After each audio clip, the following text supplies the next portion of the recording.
ହେ ସଦାପ୍ରଭୁ, ମୋହର ବିପକ୍ଷମାନେ କିପରି ବଢ଼ିଅଛନ୍ତି।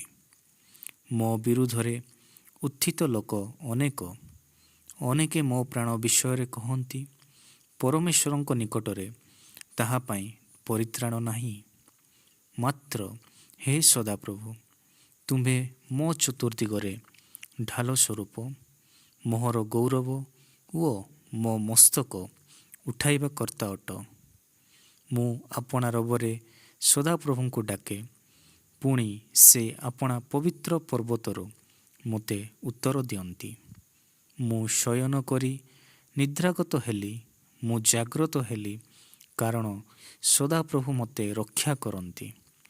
ମୁଁ ଆପଣା ପ୍ରତିକୂଳରେ ପରିବେଷ୍ଟିତ ଅୟୁତ ଲୋକଙ୍କୁ ଭୟ କରିବି ନାହିଁ। ହେ ସଦାପ୍ରଭୁ, ଉଠ, ହେ ମୋହର ପରମେଶ୍ୱର, ମୋତେ ପରିତ୍ରାଣ କର, କାରଣ ତୁମ୍ଭେ ମୋହର ଶତ୍ରୁ ସମସ୍ତଙ୍କ କଳହାଡ଼ରେ ଆଘାତ କରିଅଛ। ତୁମ୍ଭେ ଦୁଷ୍ଟମାନଙ୍କ ଦନ୍ତ ଭାଙ୍ଗି ପକାଇଅଛ। ପରିତ୍ରାଣ ସଦାପ୍ରଭୁଙ୍କର ଅଧିକାର। ତୁମ୍ଭ ଲୋକମାନଙ୍କ ଉପରେ ତୁମ୍ଭର ଆଶୀର୍ବାଦ ବର୍ତ୍ତୁ।